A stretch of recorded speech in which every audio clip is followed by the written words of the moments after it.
West Plains is already humongous. Is that the new one? Yeah, that's Market Street, the new But it Market was Street.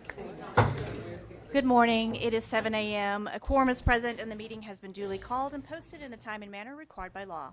I would like to invite Tommy Martin, the executive pastor at Indiana Avenue Baptist Church, to open our meeting with a prayer and lead the audience in the pledges to the American and Texas flags. Let's pray. Father, we thank you for this new day you've given us. Father, I pray for a bunch of school kids getting up, getting ready to go to school this morning. I pray that you'd give them a great day, that you'd help them to pay attention and to behave and really learn something today. Pray for their teachers and their administrators at their schools. Pray for our central office. Pray for this school board. It should give every one of them wisdom to do the job you've placed them in. And Father, every gift they need, we just ask that you would bestow upon it. Father, you're a good Father, and we thank you for this day, and we pray all this in Christ's name. Amen. Amen. Let's pledge allegiance to the flag. I pledge allegiance to the flag of the United States of America and to the republic for which it stands, one nation, under God, indivisible, with liberty and justice for all. Now the Texas flag. Honor the Texas flag. I pledge allegiance to thee, Texas, one state under God, one and indivisible. thank you, Tommy. Thank you, Tommy. We appreciate you being here and starting our day off on the right note. Appreciate it. All right, we will start with some recognitions. I'm going to start by inviting Kim Callison, our Assistant Superintendent of Teaching and Learning, to the podium. Kim. Good morning, President Bridges, Boards of Trustees, Dr. Rollo. Good morning. It is with utter admiration and honor that I share this morning that instructional coach and educator extraordinaire, Catherine Prenot from McCool Academy, has been elected to serve on the executive board as president of the Science Teachers of Texas, Association of Texas, also known as STAT. In this role, she is going to serve in a leadership position on a 9-member executive committee that provides strategic, programmatic, and financial direction and oversight for the association. STAT connects and inspires science educators of all disciplines and grade levels through professional development, networking, and advocacy. Catherine's perspective on science education and her dedication to her colleagues across the state is a tremendous asset to the association, and lucky for us, to LISD. Congratulations to Catherine.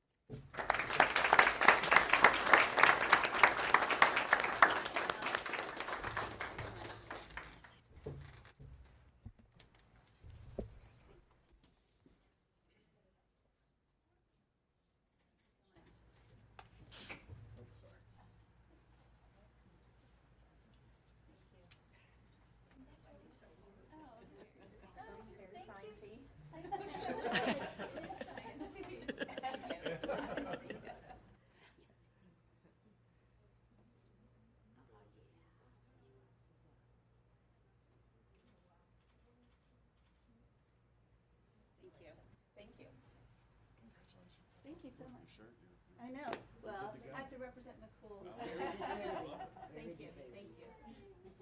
Thank you. I don't know whether to hug or. I know. We just. Yeah. Can we get a quick picture with my? Yeah.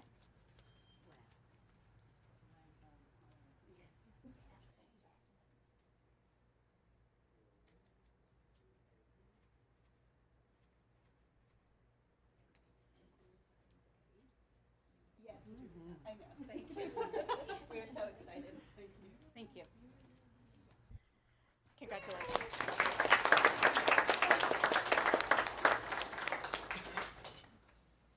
All right, we're going to move into recognition of our Texas FFA Agri-Science Fair state qualifiers. So Connor McKenzie, our Ag Sciences teacher and Teacher of the Year last year, I think. So.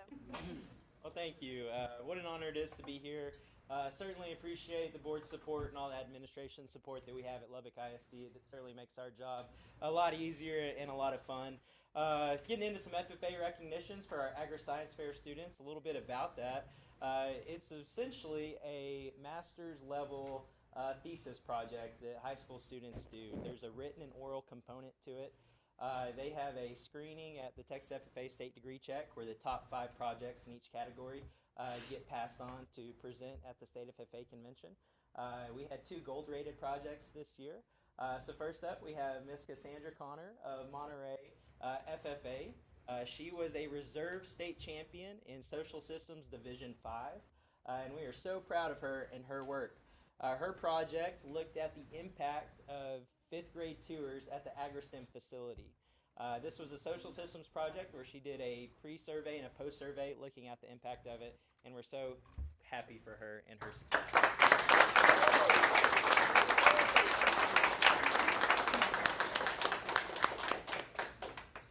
Next up, we have Margaret Sawyer and Olivia Mercado of Talkington FFA. They were crowned state champions for Social Systems Division 6. Their project looked at the impact of agricultural education demonstrations at HEB Family Night at the FiberMax Center for Discovery. They worked with Texas Tech collaborators as well as Cassandra, and their hard work definitely paid off, and very, very proud of them. They're actually a top 10 project in the whole nation and qualified to compete at the National FFA Convention in October. So all 3 girls will make the trip to Indianapolis and represent Lubbock ISD and Talkington. So thank you guys so much for all that you do. We really appreciate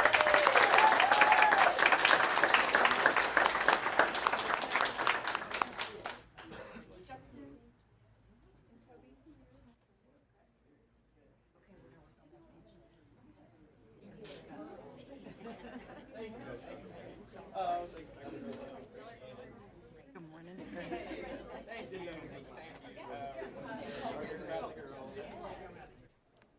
Very deserved.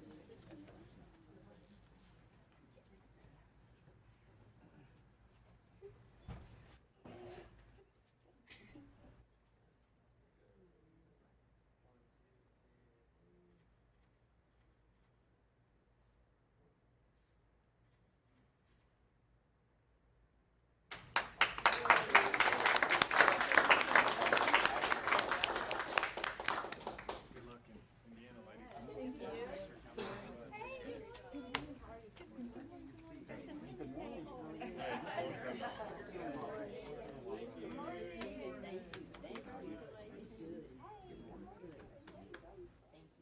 Mike in here? Do we need to call him in? I think he's right there. Okay, we're going to recognize our 2025 Special Olympics state qualifiers, and we will let them come in. And Mike May from the Vocational Transition Center will be here in a moment to help lead us through this recognition. So give us a moment to get set up.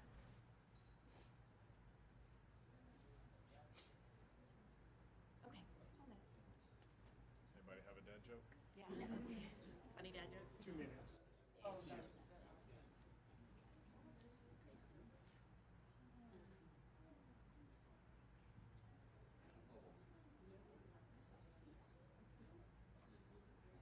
Say a dad joke, No, stop. If you have to think about it, you can't say it. Yeah, I'm writing a book on reverse psychology. Please don't buy it. Oh, Jason.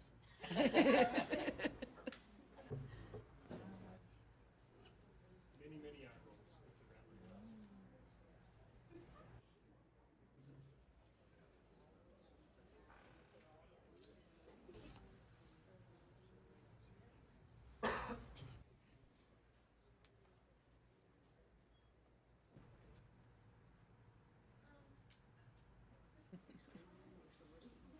Yeah, you're ready.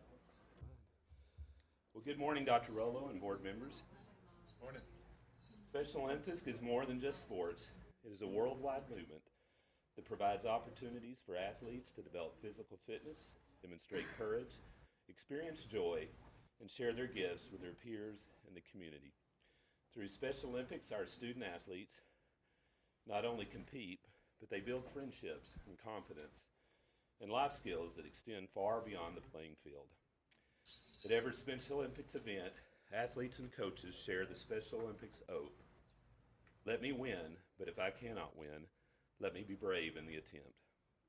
On behalf of our students, families, and staff, I want to sincerely thank Dr. Rollo and the board members for recognizing our Special Olympics athletes today and celebrating their accomplishments. Your support means the world to them and for our entire community.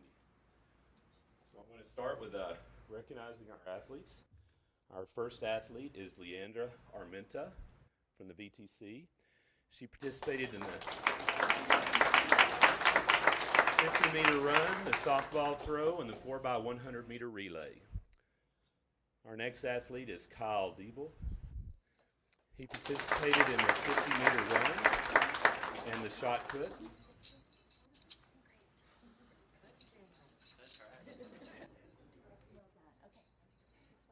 Next, we have Andres Galvan. He participated in the 50-meter run and the softball throw. Emaret Garcia. She participated in the 50-meter run and the softball throw.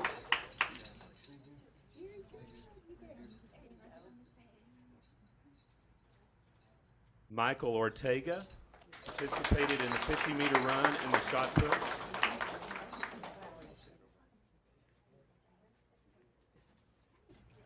Devontae Ross participated in the 100-meter run and the shot put. Jeremiah Salinas participated in the 50-meter walk and the softball throw. And Tyler Solis participated in the 50-meter run and the softball throw. These are our participants from the Vocational Transition Center, the VTC Busy Bees. And it's my pleasure now to turn over to Chris Huber, principal of Coronado High School, to recognize his athletes.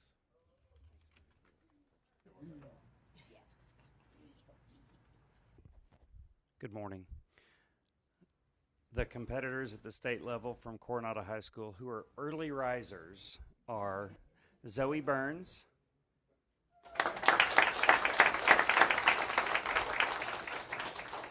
she competed in the 50-meter run and the softball throw.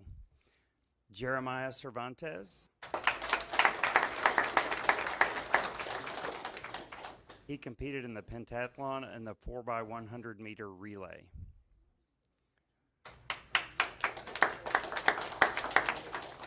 Elijah De La Rosa,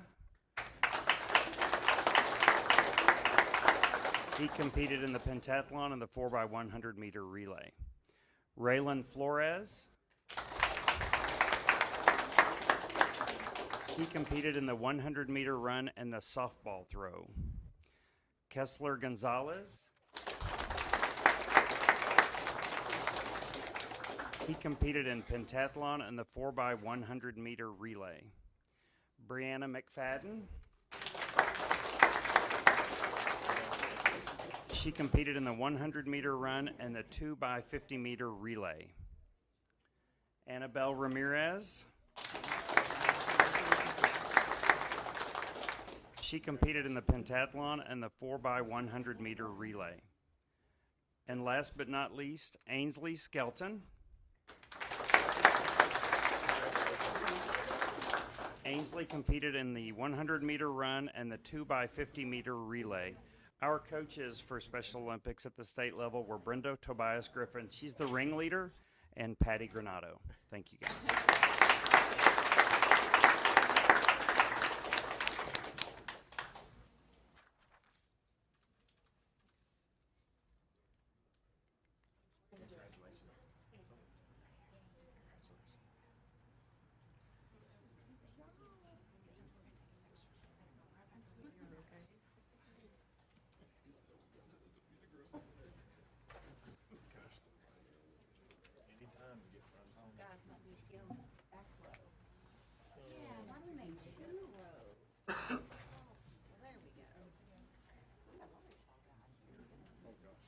Two rows.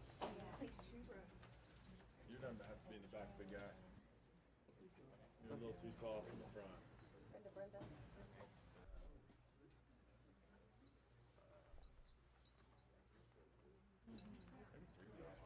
No, maybe 3 rows. Hey, Mike. Good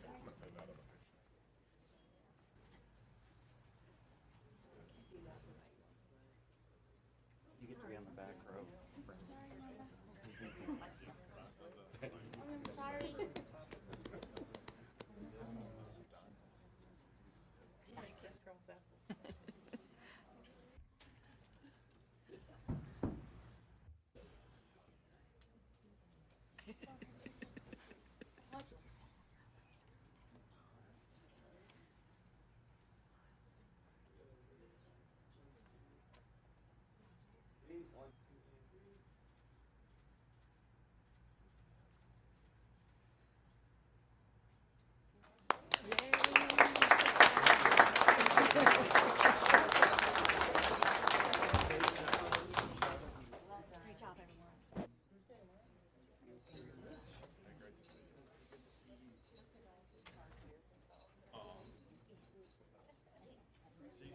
awesome day.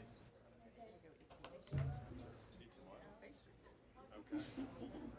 Get you a donut or two. Thank you. Watch Thank out. you so much. Mamie made them. Okay, congratulations. Thank you.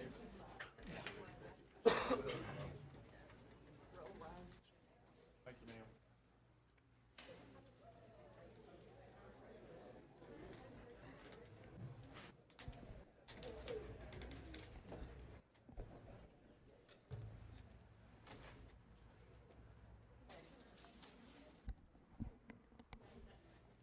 Well, from teachers to agri-science students to our vocational transition center students, congratulations to all of them. Our vocational transition center is a true star in our district, and what Mike May and his team does over there is incredible for those kids. So we appreciate his heart and everything that he does for those kids. So congratulations to everyone. I'll open the floor for trustee comments.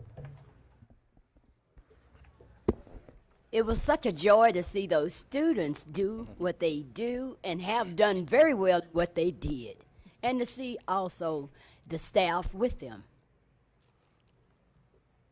Congratulations to Catherine and our FFA folks, and special place in my heart for our Special Olympics kiddos. One of those was my next door neighbor, so it's been a great joy to see her grow up and attend some of these events. So great job, everyone.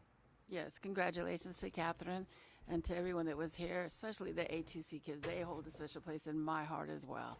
I had my niece go through the program. She did phenomenal. She graduated. Sandra Chatham's daughter was just up here, so it's always a joy to see her as well. So congratulations to the staff. The compassionate that they have and respect for the kiddos is phenomenal. So you guys ought to take the time to go visit our students just to see what they do, what they're capable of doing, and they're being set up for life, for everyday life. So congratulations to staff again. I can't give them enough thanks for that, but thank you guys. I would just recognize the correlation to amazing educators like Catherine and Willie McCool being an A campus. Those two things are definitely related. And so well done to her. Well done to Connor and his team and the state champions. Outstanding. And what a joy for those athletes to be able to come up here. You could see a combination, right, of happiness and pride, and probably most importantly, confidence. And that's a shout out to them and their coaches for that. So congratulations to them. I want to echo my colleagues' comments about amazing students and great things have been done in educators. But I want to quote President Bridges, who often talks about Lubbock ISD meeting students where they are and then giving them opportunities to excel. And so I think that's evident today. And congratulations to Dr. Rollo on a smooth start to school.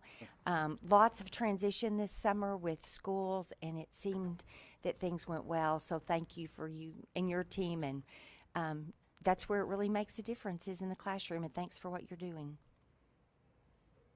I think it's all been said, but again, I would just say, this morning's another example of literally we have something for everyone at LISD, and I think that's what's so cool. You know, we started with FFA, and to have the Special Olympics, and you could see the parents, the pride on their face, being able to see their kids take a picture behind the dais, and that's probably the most joy I'll get today. I mean, that's pretty cool. And I will say, if I forget which colleague said it, maybe it was Ms. Chavez, but the VTC graduation is the most fun event of my entire year, being on the board.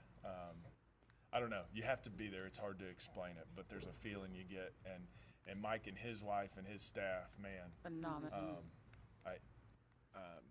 It takes a special person to be able to work with folks that have had something happen in their life, and I'm honored that we have some of those great people in our district. Dr. Rollo, comments? We are just incredibly proud of Catherine and her service, and Trustee Ratliff is absolutely right. She is a big factor in McCool's progress, and we are so very incredibly proud of her and Mrs. Wadley and the work that they're doing at McCool. our FFA kids. I mean, that the agri-STEM, this is just a highlight of how that program has grown, quality of instruction that's happening at our agri-STEM and with our FFA programs, and then our Special Olympians. Incredible work happening at the VTC and also at Coronado with our students. So very, very proud of all of them. Shout out to Cami Finger. Yes. She's behind the scenes working it every day. All right, thank you. The next item on the order of business is citizen comments. Before we begin, I would like to review the provisions in board policy governing the procedures for public participation as reflected in BED local. The audience shall not enter into discussion or debate on the matters being considered by the board. I will remind members of the board that the citizen comments section of our board meeting is for the purpose of listening to patrons, but we are not allowed to comment or debate on issues that are not posted. No presentation shall exceed 3 minutes, and a timer will go off at the completion of 3 minutes. I would ask that you conclude your comments within the time limit allowed. As I called your name, if you would come up to the podium and state your name for the record. I'd like to invite Lauren Smith to the podium.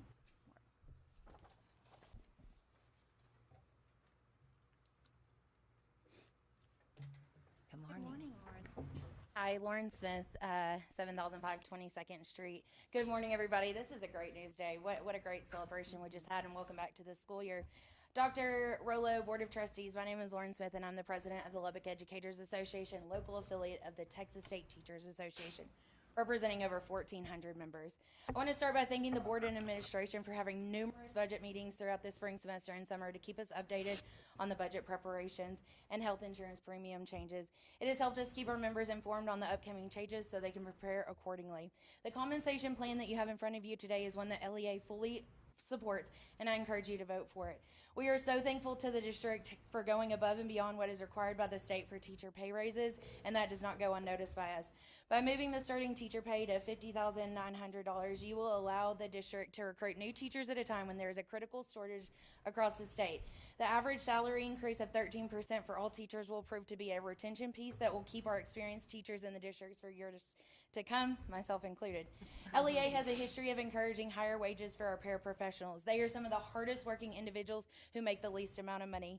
Without their help on the campus, we would face serious challenges, and I'm excited that the board has pushed for a starting pay rate of $13.50 per hour for paraprofessionals as part of this compensation package. Our current paraprofessionals will greatly benefit from the adjusted pay rate, while the new starting rate will also help attract people to fill those important roles in our district. Finally, the 3% raise at the midpoint for other district employees will also be appreciated. It takes all employees in this district to make us be successful, and by rewarding all employees, you are truly holding to one of your pillars of loving people. LEA believes this compensation plan is one of the best we've seen in the state for this year, and the employees will be extremely excited about it. Please vote for this compensation plan today, and I want to thank the board and administration for your continued support, working with us to get it done today and making sure this plan is the best it possibly can be. LEA appreciates all that you do for our district and the employees serving it, and even when it's hard, I'm glad we're in it together. Thank you. Thank you. Next, I'd like to invite James Harris to the podium.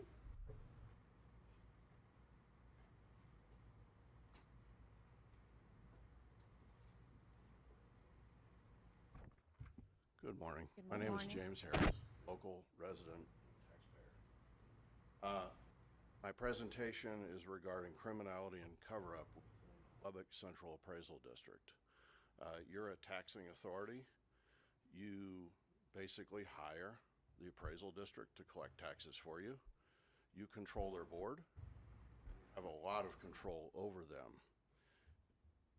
Some organizations don't seem to realize this, however. I hope that this organization does. This is one part in a series to make sure that every taxing authority that receives at least $50 million a year from LCAD is aware of what's going on. So I made face-to-face delivery of evidence documents A, B, and C on July 17th to this organization. I followed up with email delivery of the same documents on August 19th to Trustee Bridges and Trustee Ratliff. I haven't heard back, so that's why I'm here. Things that you can do. pass the evidence to somebody in your organization that cares about honesty in government and who is motivated to read and think and analyze to get to the bottom of this mess on behalf of the ISD.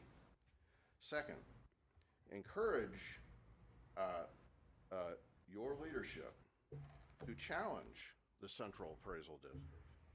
This challenge could amount to a single sentence. I've actually written an example, single sentence, where you could just simply write to them and challenge them. Now, they will stonewall you, okay? They will stonewall you because they know they've been caught.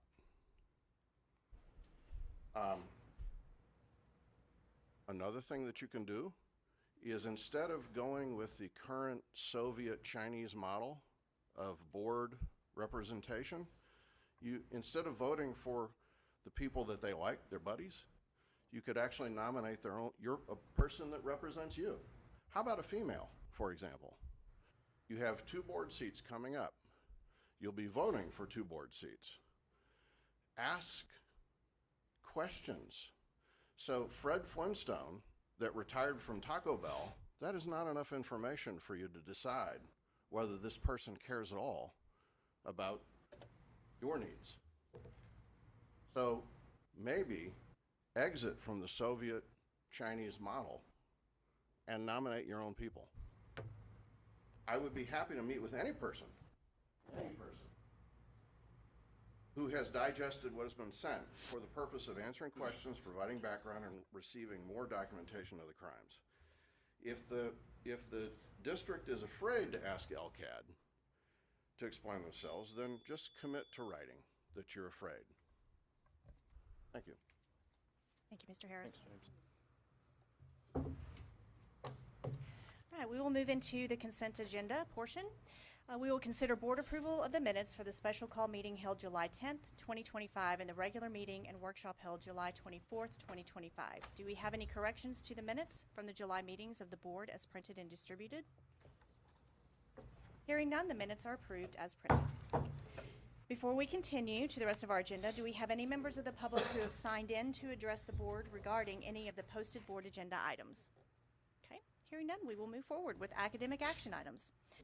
Item A, approval of the 4th Amendment to the lease agreement with the Lubbock Entertainment and Performing Arts Association. Dr. Wilk? Yes, as you guys are very well aware, Lubbock ISD has partnered with the Buddy Holly Hall through the Lubbock Entertainment and Performing Arts Association since the design of the facility and then since it opened in 2020. And I want to thank Misty and Cesar and our fine arts teachers and department for working on this 4th Amendment to our agreement. With Buddy Holly Hall, this will allow our students the opportunity to perform in the Buddy Holly Hall, as well as have opportunities to engage with the artists who come through the Buddy Holly Hall, and we're excited to move forward with this partnership. I think some of the examples are when The Lion King came through, we were able to have some of our students, theater students, go and actually interact with cast members. Yes. I mean, that's phenomenal. About how many events do we have throughout the year there, do you think? In this new, it'll be 109. 109. So that impacts a ton of students and a ton of families also in that facility. Any questions?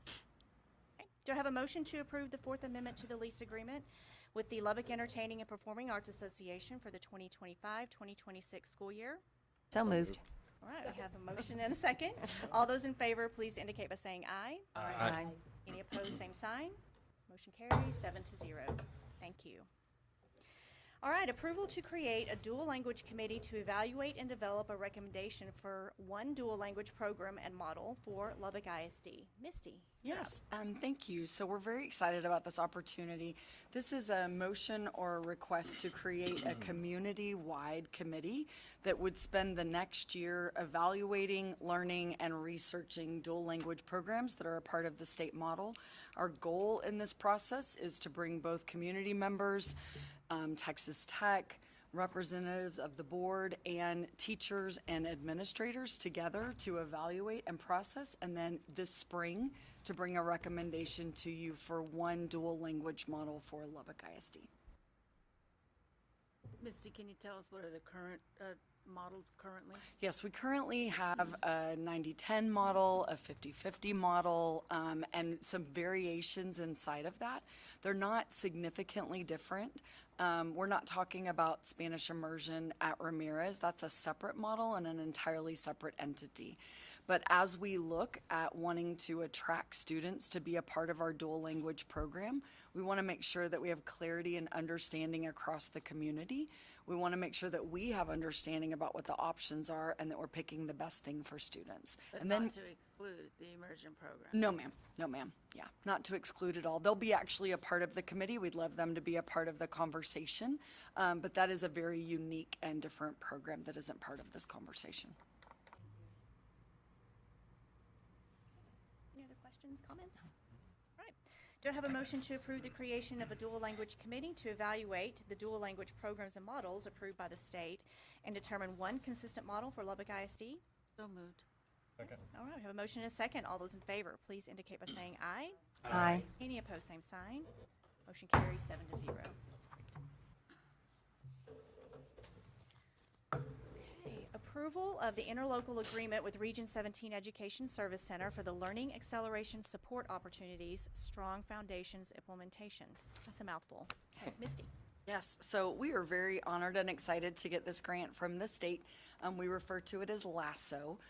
It is a grant around K-5 math implementation for Bluebonnet curriculum that you've already voted for and we're already using inside of our classrooms, but it is $1.5 million. As part of that grant, you're required to give 50% of it to the provider.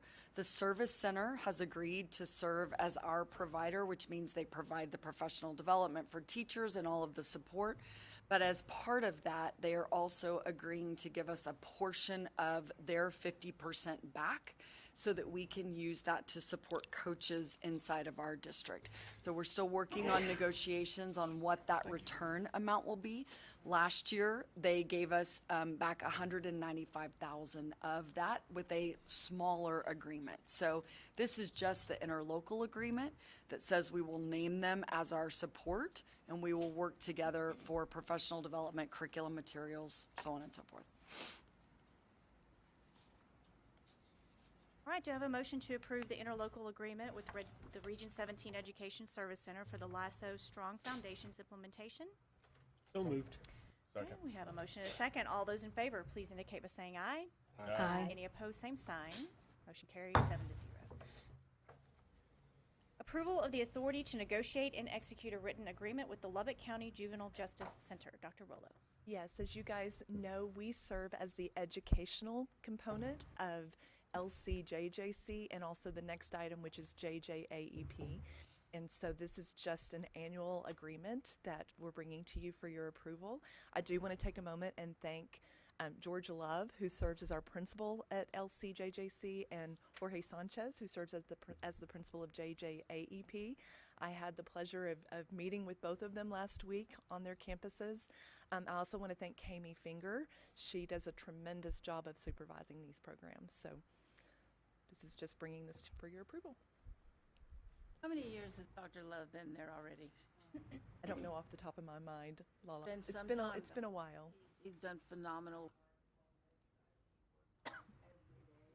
and has a heart of gold. He's just so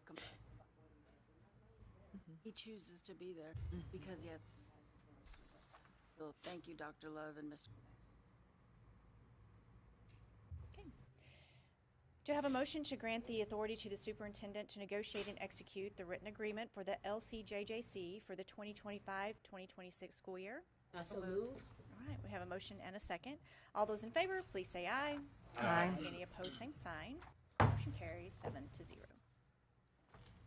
Approval of the Memorandum of Understanding for the Juvenile Justice Alternative Education Program. Anything else, Dr. Rollo? No, I don't have anything else to add unless you have questions. Could you explain the difference of Yes. between LCJJC and JJAEP? So the LCJJC is a residential placement. So the students who are there are from all over Lubbock County and even sometimes outside of Lubbock County, and they are there day and night. JJ is a day placement, so the students are placed there during the day from throughout the county and sometimes beyond, but then they go home to their homes at night.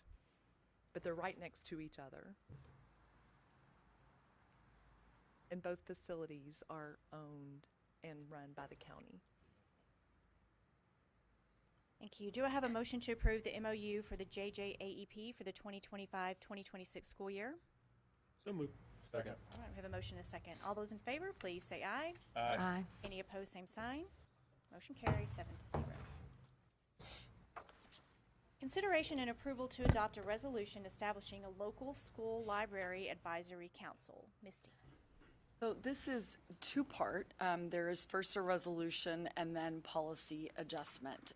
The resolution is saying this is in regards to Senate Bill 13, which is about a library advisory council. This resolution is saying that as a board, you are recommending that we create a library advisory council that will be made up of people that you nominate to sit on that council. That council will oversee both challenges and requisitions of library books inside of our district. As a reminder, as part of Senate Bill 13, the options are to not create the council, or if we have 50 residents that request the council, you are required to create the council. So this is a resolution recommending that we move forward to create what would be called SLAC, or a Library Advisory Council, and then policy recommendation to put that council in place, along with the other components of Senate Bill 13. Questions, please? Okay. Do I have a motion to approve the adoption of a resolution establishing a local school library advisory council? So moved. Second. We have a motion and a second. All those in favor, please indicate by saying aye. Aye. Aye. Any opposed, same sign. Motion carries 7-0. Next, consideration and approval to adopt board policy EFB local instructional resources, library materials, including the establishment of a local school library advisory council and adherence to Senate Bill 13. Yes, so this is the policy that has been completely rewritten to match Senate Bill 13. So it includes not only the library council, but also includes access to books, opportunity for parents to limit what their students can check out, which all of those things we've already put in place. So the next step after this policy adoption will be to implement the library council, the other components we've already put in place. And I'm happy to answer any questions. I just want to say thank you. You spend a lot of time in committee explaining this, and it's very complicated, and we appreciate your efforts to help us understand. This was a quick turnaround with the legislative session just ending, so thank you. Can you just give us a little bit of clarification on our currently librarians, what they're able to do and not do? Absolutely. So right now, they have posted for parents so they can see every book that is available. And then a parent has directions on the website if they want to limit what their child can check out. The one thing that we have paused on for our librarians is right now they cannot make an acquisition, so they cannot purchase a book.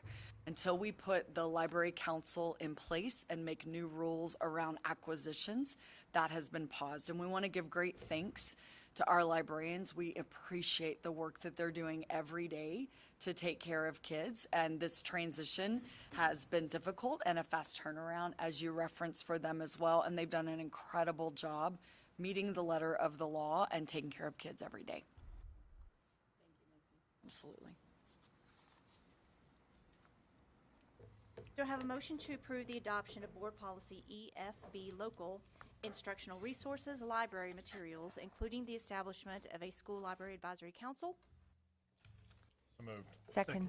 Okay, we have a motion and a second. All those in favor, please indicate by saying aye. Aye. Any opposed, same sign. Motion carries 7-0. Consideration and approval of revisions to board policy FNCE local student conduct, personal telecommunications, electronic devices. Yes. Haven't heard anything about this, Dr. As we have discussed widely this summer, House Bill 1481 prohibits students from using any wireless personal device from the first bell until the last bell. And I want to take a moment and just commend Misty, but also our principals and teachers. We were really nervous about the start of school with this change in the law and our policy, and it has gone beautifully. And we've had really positive feedback, and it's because our communications that went out this summer, our parents' support, we are very, very grateful. And so this is just asking you to approve policy that aligns with what we're doing right now to be in compliance with House Bill 1481. I think that communication that you all did ahead of the game, from what I heard from parents, is very helpful. So in that smooth transition, so thank you. Many thanks to Ivan and Sierra. They did. I have kids that are saying that they're happy about it too. That's a plus for us, so I'm excited. Yeah, If I've heard you can teachers. get them to go on record saying that. Misty actually had some feedback this week with academic decathlon practice from students that said, I'm actually getting to know some students I wouldn't have talked to. That's cool. otherwise." Yeah, All right. that's awesome. There we go. Okay. It was Yeah, great. I've heard And some principals teachers have who- said it's so nice to see kids' faces walking down the Yes. hall instead of them Yeah. looking down at their phones. And actually interacting with each other. Love it. And not quite the During transition I lunch. thought it would be. Yeah. Yeah. All right, do I have a motion to approve the revisions to Board Policy FNCE Local, Student Conduct, Personal Telecommunications, Electronic Devices? So moved. Second. I have a motion and a second. All those in favor, please say aye. Aye. Any opposed, same sign. Motion carries 7-0. Consideration and approval of revisions to Board Policies FD Local, Admissions, and FM Local, Student Activities. Misty? Yes, so House Bill 401 requires that if the board chooses to say that we opt out of allowing homeschool students to participate in UIL activities, that you must take a formal vote around that each year. And this updates those policies that already existed to have clarity to say that you will vote annually. Our policies already match that language, but this just puts the annual piece in there as part of 401 that requires it.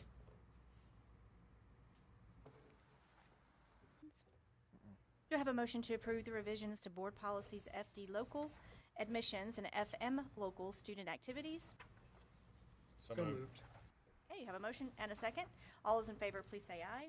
Aye. Any opposed, same sign. Motion carries 7-0. Review the Texas Association of School Boards Policy Update 124 and consider board approval of the local policies. Misty? Yes, so this is update 124. As you remember, the great binders. We've already done both a first and second reading as part of our workshop, also visited in committee. The majority of this update is language correction. This is not part of the update from the latest legislative session. So that legislative session, again, will come later in October and November with larger updates. This is cleanup from past sessions just to make sure that we're in accordance with the law. I'm happy to answer any questions about those. I think we've all seen those and read through those a couple times. Do I have a motion to approve the local policies and TASB Update 124 as presented? So moved. Second. Motion and a second. All those in favor, please say aye. Aye. Any opposed, same sign. Motion carries 7-0. Review the Texas Association of School Boards Policy Update 125 and consider board approval of The same items. thing is true. You've heard the reading twice. Next set of binders. Again, it's cleanup in language and clarification, and then we'll have more information coming later in the fall out of this last legislative session. Usually about October. October is the goal right now. It's one of the largest sessions of educational policy change, and so we have been hearing some rumblings that may be a little bit later than anticipated. Probably because of the special called session. There might Yes. be some changes. Yes. Okay. All right. Okay, do I have a motion to approve the local policies and TASB Update 125 as presented? So moved. Second. Thank you. I have a motion and a second. All those in favor, please say aye. Aye. Any opposed, same sign. Motion carries 7-0. We'll move into administrative action items. Approval of a resolution adopting a tax rate for the 2025-2026 fiscal school year. So, Dr. Good morning. What you have in front of you is a resolution to adopt a new tax rate. The proposed tax rate was .87123 that we proposed back in June when we adopted the budget. This tax rate that it actually came in at is .8672, which is .004 less. So just a fraction less than what we proposed, so that's great. and now we have the opportunity to adopt that tax rate. That's our total tax rate, right? Total tax rate, yes. Down from what last year? Ish? 0.9083. Thank you. Okay. Questions? All right, do I have a motion to approve the resolution adopting a tax rate of .8672 per $100 of assessed value for the Lubbock Independent School District 2025-2026 fiscal year? So moved.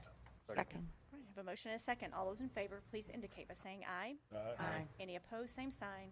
Motion carries 7-0. Thank you. Consideration and approval of the revision to board policy CFB local accounting inventories. Dr. Wilkins again. Okay, what you have in front of you is the new adoption for this, and what it did is it took the capitalization threshold from $5,000 to $10,000. This has been in effect since October 1st of 2024.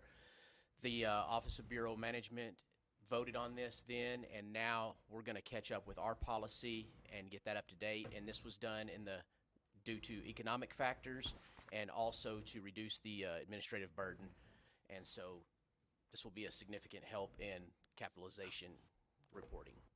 I wish mine was 10,000.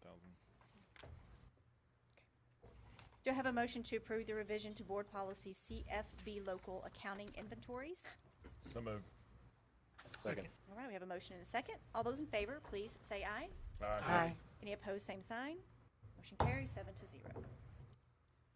Approval of the 2025-2026 Employee Compensation Plan. Dr. Rollo. Yes, so I want to start by thanking you as a Board of Trustees for setting the vision of one of your top goals being to recruit, reward, and retain highly effective educators. And this proposal that we're bringing to you today absolutely helps us to do that. This is above and beyond what House Bill 2 provided, and it helps make us competitive and helps make us attractive to the best teachers in our area. So thank you. Lauren laid it out beautifully this morning, so I don't know that I need to repeat everything, but this does take our starting teacher salary up to $50,900. It is a slightly over average of 13% increase for all certified teachers. Administrative professional personnel will receive a raise of 3% of the midpoint. It does place nurses, librarians, counselors, and diagnosticians and LSSPs on a pay structure, and this will be a 3% from the midpoint for them as well. Administrative operations personnel, a raise of 3% of the midpoint, and as Lauren so beautifully said, one thing that we're super excited about is our paraprofessional instructional support pay range starting at $13.50. This is slightly over 14% increase for all of our paraprofessional support staff. So incredibly grateful, and I want to thank Dwayne and Rick. I challenged them to get us there, and you guys challenged us to get there, and I just am very, very grateful and appreciate your support of this proposal. I just want to reiterate on the counselors and the librarians. I had a few calls yesterday. They were afraid they weren't going to get a raise. I go, rest assured that you will hear it tomorrow. So counselors, librarians, I hope you guys heard that loud and clear. You're getting that raise. Thank you guys for saying so. This is a historic raise across the board. It is. I'll just echo what you said in recognizing Rick and Dr. Wilkins and your staff in a deficit budget, finding the ways to make this happen was not easy. And so thank you both, and thank you, Dr. Rollo, for making sure that our educators are well cared for. I think we have to thank our legislators for hearing the outcry in the state to at least pave the path forward to helping put these raises into being. So I wish we could do more. Hopefully in future years we can, but we will always keep our eye on that so that we can do as much as we can for our teachers and for our professionals. Agreed, and I think we're all delighted to be able to do this. But we know in that deficit budget, we also are going to have to find every efficiency we can, as Dwayne's been talking to us about, turning up the cushions on the sofa and seeing what spare change. But we also have to recognize we have to find ways to operate as more efficiently. And We've gotten some help from our community with the bond election moving ahead, but that's going to take some time to come online. So, but we're grateful to be able to do this for our educators and staff. Yeah, I would just follow up what Ms. Sharp said, you know, to the community, and not that this is happening this year, but again, just like we talked about last fall, there will be continued consolidations over the next 3, 5, 10 years. There has to be, based on the age of our district, the size of our buildings, the age of our buildings, and just the lack of kids in neighborhoods that once used to have lots of kids. And so to the community, in order for us to continue to try to maintain paying our staff, you know, a consistent cost of living adjustment, I think adjustments adjustments to how we do school and where we do school are going to continue to be in the discussion as we come. So as community members continue to be part of those conversations and those solutions, it's not to pick on any schools, any neighborhoods. It is to make sure that we are utilizing the assets that we have and the resources that we have, because we cannot afford to keep every building open and continue to pay our people how we would like to in the future. And it's part of the reason why we haven't given very good raises in my 7 years of being on here. The expenses are far too great. So just want community members to realize that and continue to be part of the discussion. But no, closing schools isn't something that we enjoy doing, and nor do we want to do. That is definitely the last thing on my agenda is to do that. So we definitely have to make some really great strides and great change. It's coming. Right, do I have a motion to approve the 2025-2026 employee compensation plan with the option of a one-time lump sum payment as presented? So moved. So moved. We have a motion and a second. All those in favor, please indicate by saying aye. Aye. Any opposed, same sign. Motion carries 7-0. Okay, approval of the 2026 medical clinic services, otherwise known as the zero copay clinics for the health plan members. Mr. Rodriguez.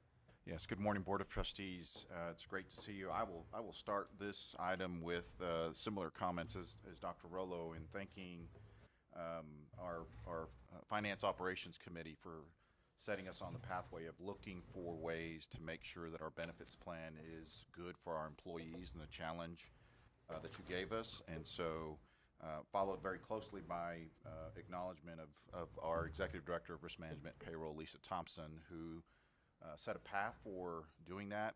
We went out to RFP earlier than what we would have to, in order to make sure that we were getting the best opportunity for our employees to receive great benefits. So this is the first of a series of items that we're bringing for you to consider this morning. Very, very clearly from feedback from our employees that the zero copay clinics was absolutely something that they wanted us to hold on to and find a way to hold on to. The utilization of this benefit is very good, as our data as we presented to you all. I want to take a minute. I believe we have some representatives from UMC Physicians, which is the recommendation that we're bringing for you. So I think Matt Tinsley here? Yeah. Mm-hmm. So I want to thank Matt Tinsley, Vice President, COO of UMC Physicians, Marco Guardiola, Director of Business Services. I know Aaron Davis and I got to spend some time together putting together a child care unit for UMC during the COVID world, and so he and I are tight, locked arms, Vice President, Business Development at UMC, and then Glenn Frick, Executive Officer at UMC Physicians. So I want to thank them for coming this morning to be with us, and thank them for the great partnership that we want to continue with them, and recommend that for your consideration this morning. There's another member of UMC, I think. Did we miss someone from UMC? Anybody? Thank you. Thank you, UMC. Our partners at UMC, we do thank you. And Lisa, I want to thank you too. I know you have really been an advocate, very strong advocate for this part of our program in particular, and how important it is to our health plan members, and getting their feedback and making sure that we're providing what we can in the field of healthcare plans. So thank you. Lisa, thank you for the communication with our staff, passing them out in a timely manner, not just once, twice, but 3 or 4 times. So that was very much appreciated, and thank you for all you've done. You've looked far and near, so thank you for coming up with what you guys have come up. Thanks, UMC. We talk about employee retention and compensation. You know, it's not lost on us that this is a huge part of that. When comparing with the other options, I believe we have created, and Lisa, you in particular have created an amazing option for all of our employees. UMC, thank y'all for being such great partners. Make this happen.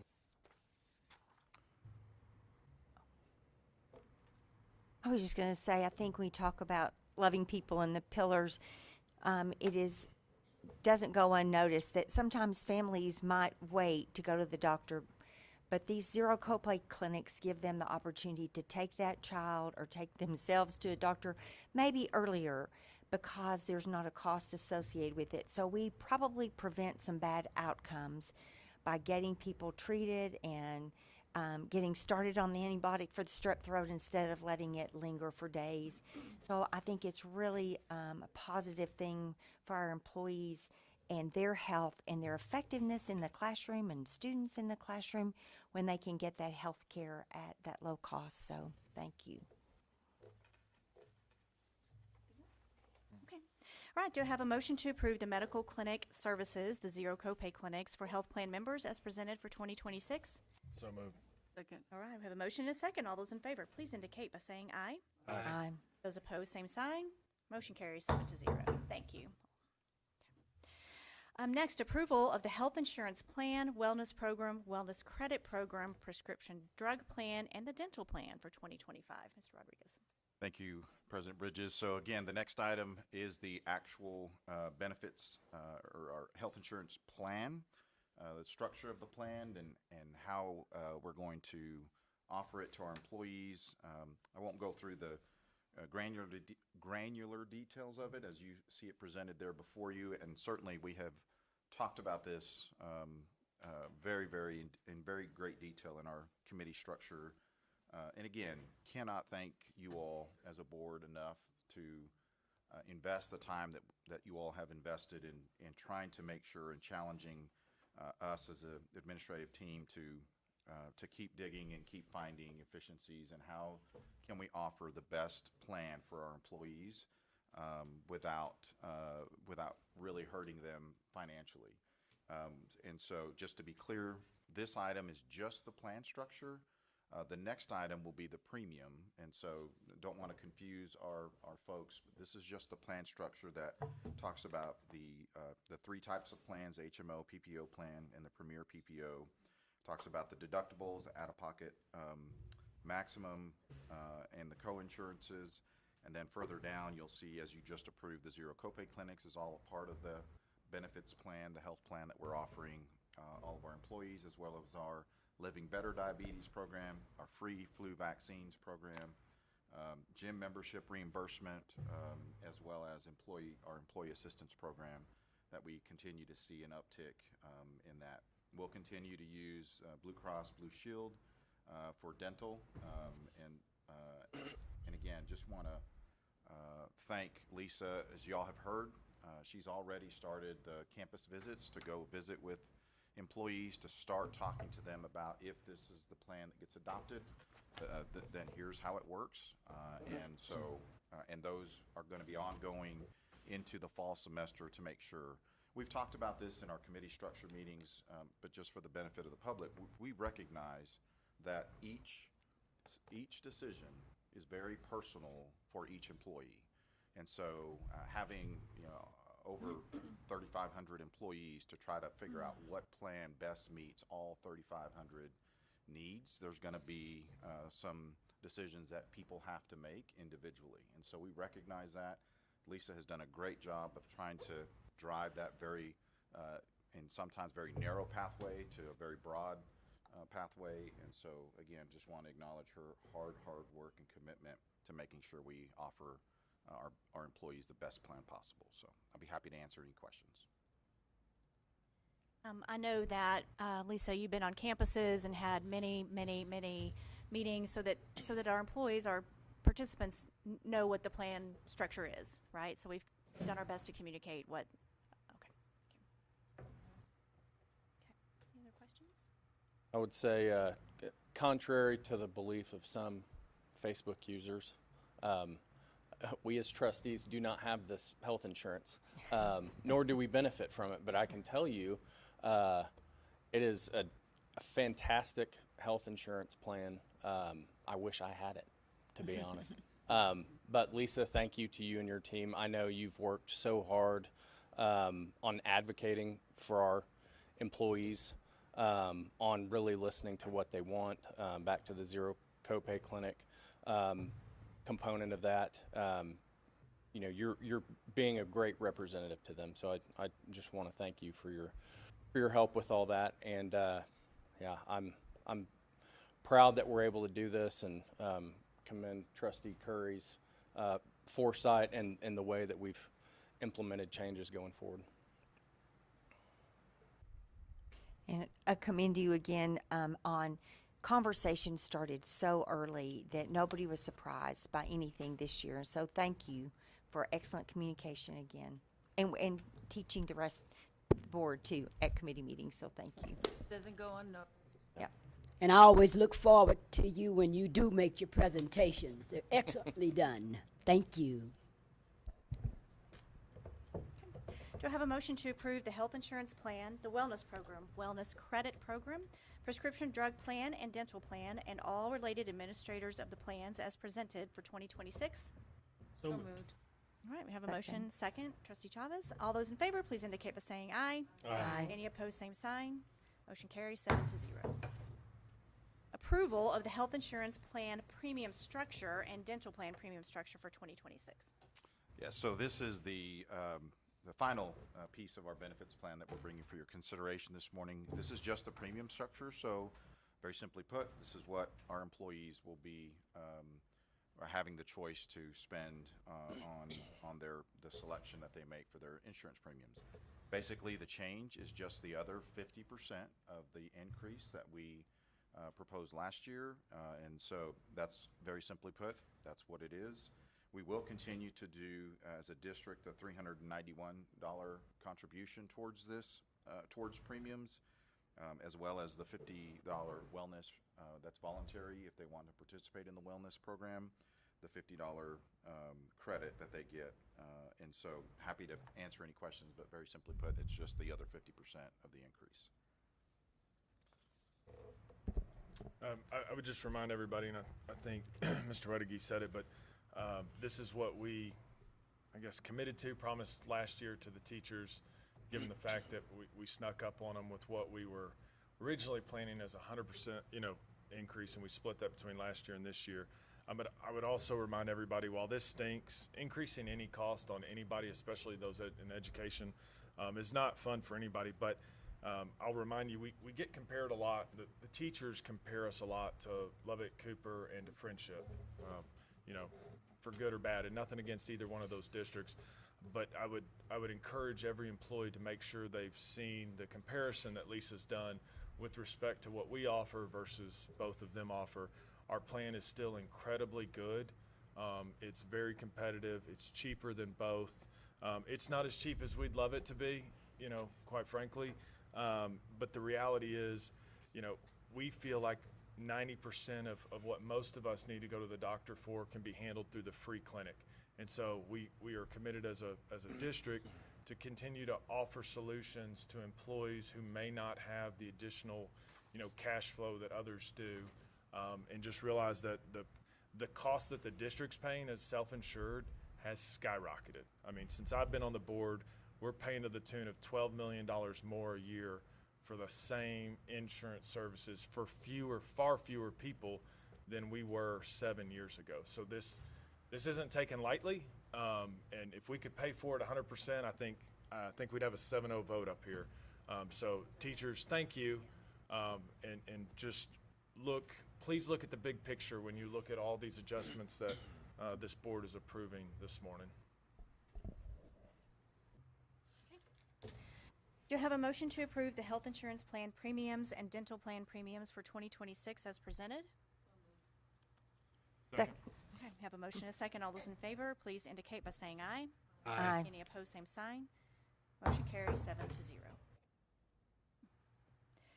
We'll move into procurement and contracts, approval of district purchases. Mr. Rodriguez.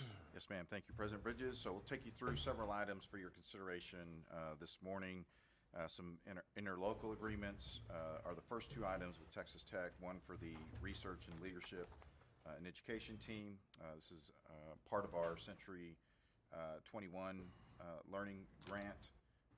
And so they are external evaluators. We're required to have them. And so that's what this first interlocal agreement is. The second one is for STEM education. And so Texas Tech leaders and students will meet weekly with our kiddos at the Lubbock ISD campuses. And this also, this agreement will also be paid for with the Lowry 21st Century Community Learning Centers grant. The next one is another STEM item from Texas Tech.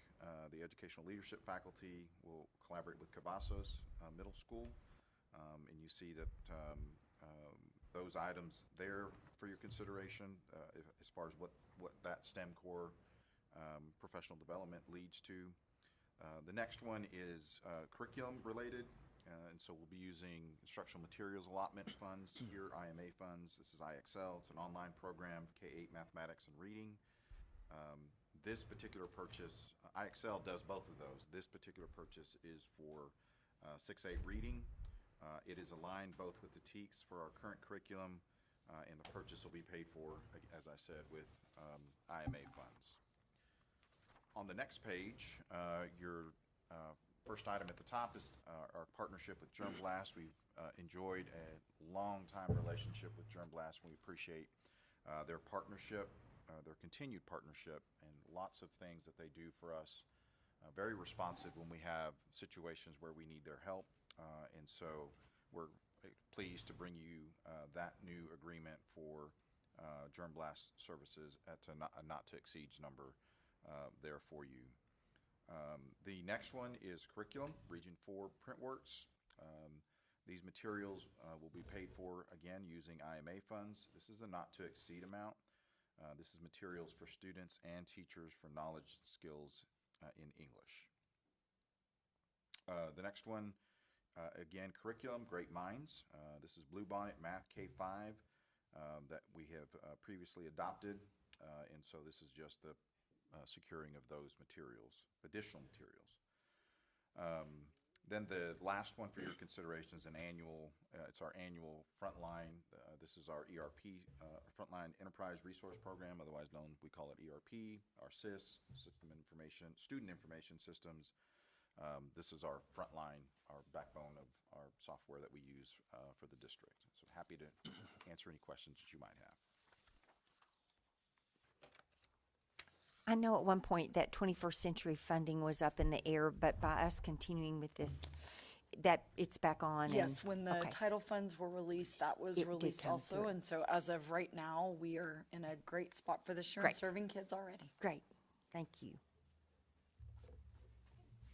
Do I have a collective motion to approve the district purchases as presented? So moved. Second. All right, we have a motion and a second. All those in favor, please say aye. Aye. Any opposed, same sign. Motion carries 7-0. Approval of district contract renewals, Mr. Rodriguez. Yes, ma'am. Thank you again.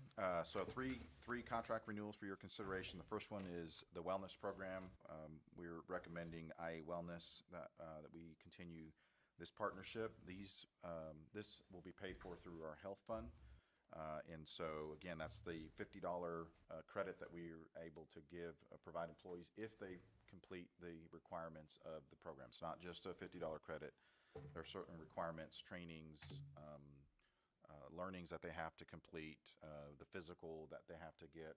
We offer the opportunity to do the wellness check here with us, or you can go to your own doctor and get that done and submit the form that way. So you can kind of check both boxes with your doctor. A lot of doctors will take our comprehensive assessment and use that for them, but some of them don't. So that's what that first item is, just continuing with IE Wellness, and we appreciate their continued partnership with us.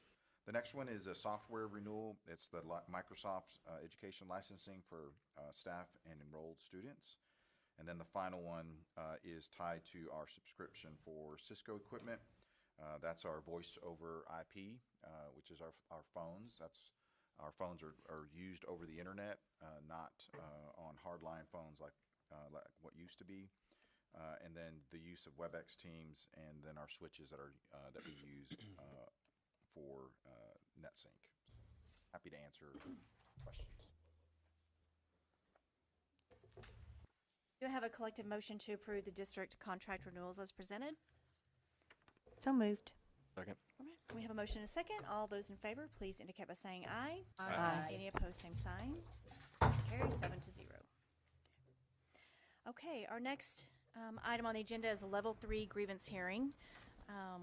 We will move into that portion of it'll give us a moment to get set up, and then we will move into that. So, okay.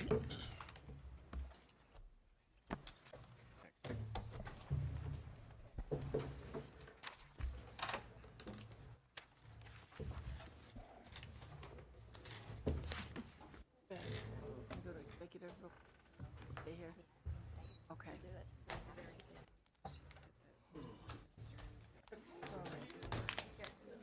Good morning. Thank you. Yeah. Oh, yes, ma'am.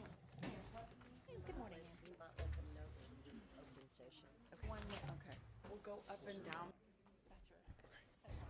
I will remind the audience, this is an open session hearing, so you don't have to vacate the room if you choose not to.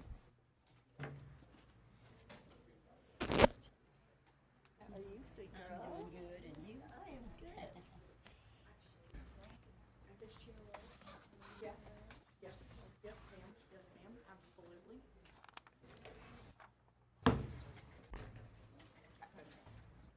Excellent. Thank you very much.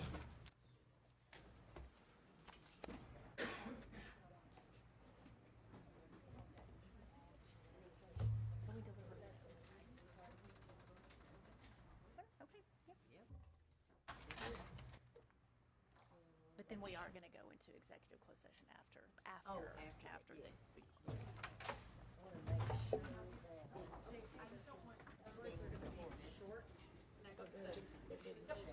Yep. Where is it? Delta. Okay. Okay, here you go. Come on.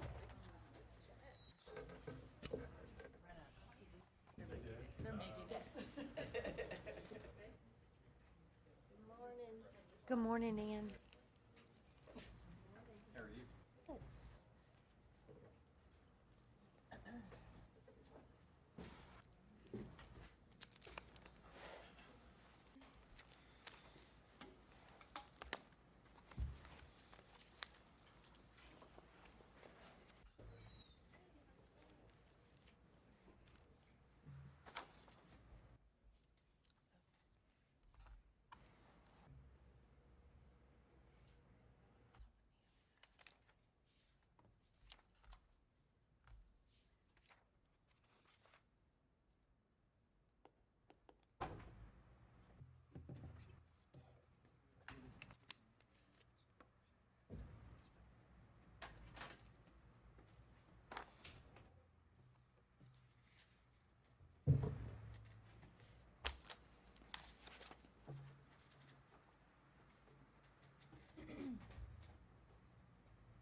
Morning, ma'am.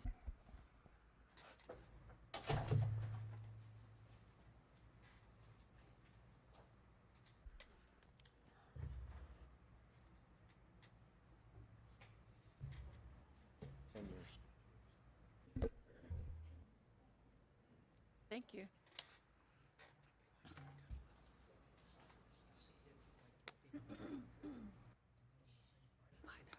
Yeah.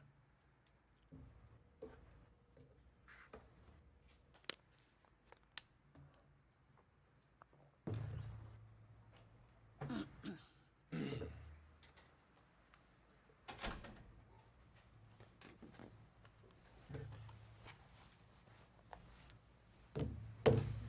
always take up so much of my room. Gosh almighty. I think she went to the...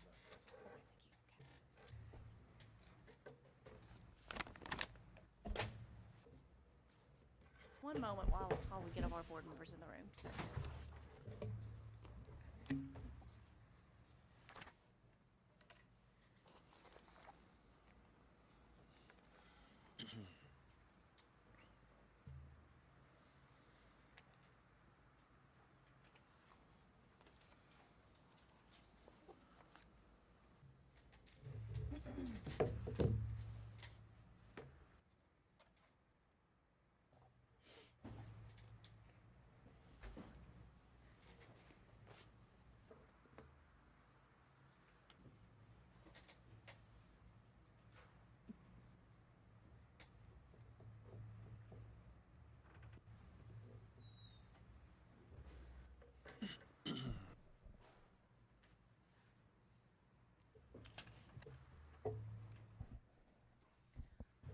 It's 8:16 a.m. We're set up and reconvened. The next item on the agenda is the grievance hearing of Clarence Lewis.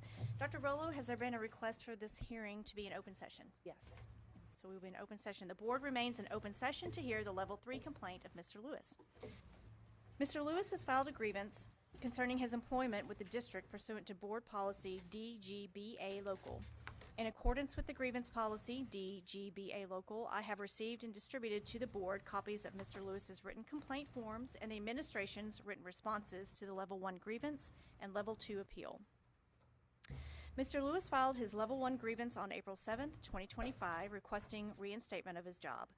The Level 1 complaint was heard by Mrs. Amy Stevens, Executive Principal and the Level 1 Hearing Officer on April 9th, 2025, and she provided her timely response to the Level 1 complaint on April 16th, 2025. Mr. Lewis is still an employee of LASD but is on administrative leave. Mr. Lewis then filed an appeal to Level 2 on April 25th, 2025. The Level 2 appeal was heard by Crystal Floyd, Executive Director of Human Resources and Level 2 Hearing Officer, on May 7th, 2025, and after considering the information provided in the Level 1 response and conducting her own investigation, a timely response to the Level 2 appeal was provided to Mr. Lewis on May 19th, 2025. Mr. Lewis then appealed the result of the Level 2 response to Level 3 on May 24th, 2025. According to board policy DGBA local, this timely Level 3 hearing was scheduled. Board members were provided copies of the appeal forms and responses, as well as other documents that constitute the record in this grievance. Also for the record, there is a quorum of the board present at this proceeding, and I am Beth Bridges, President of the Board of Trustees for Lubbock ISD. To establish on the record that the board can render a fair decision, I ask that any member of this hearing body who cannot be fair and unbiased in deciding this matter to excuse himself or herself. Is there anyone who feels they should be excused? Let the record reflect that no one has indicated that they cannot be impartial in this matter. In order to provide the most accurate record possible, a tape recording and video of this proceeding is being made. Please avoid talking when others are speaking so that the tape will reflect the proceedings accurately. Also, please identify yourself when you speak so that the record will be clear. Those present for the grievance are Clarence Lewis, Phyllis Gant, and Josie Benitez. No, Josie is not here. Okay.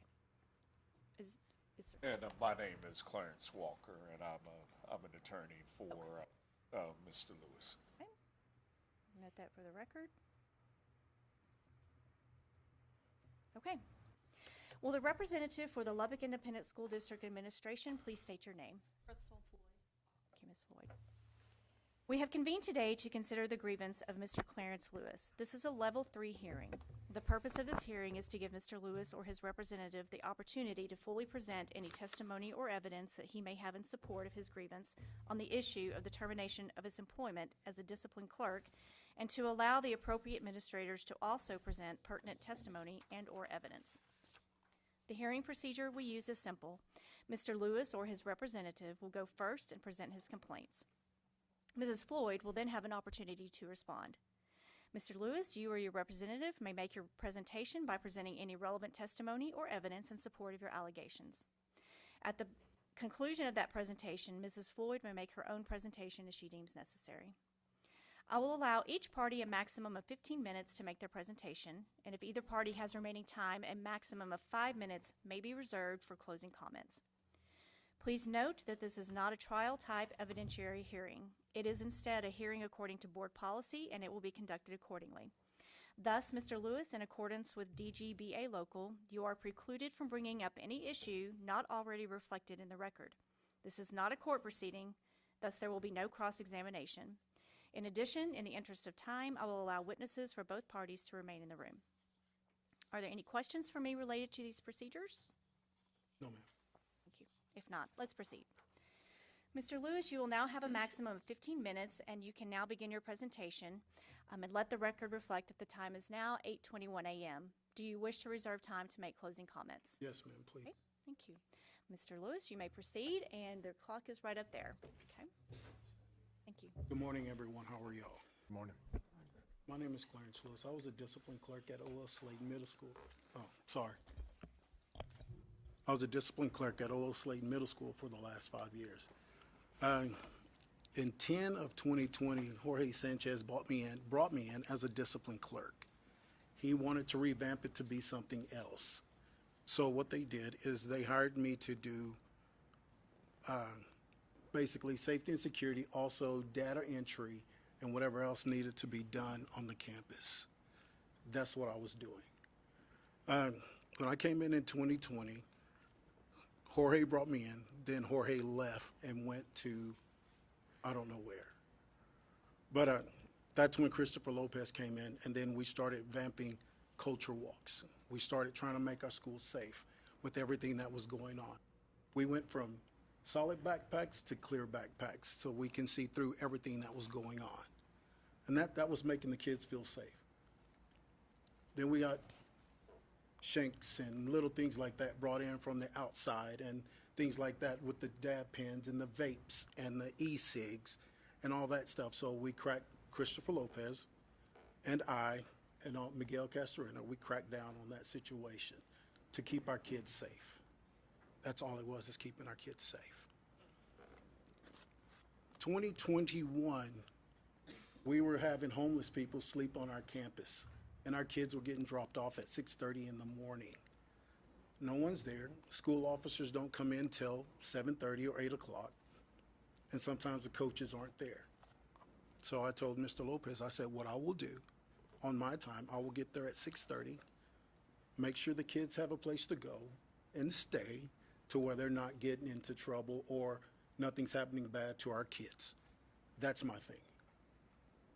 Everything I do for the safety of our kids in this community.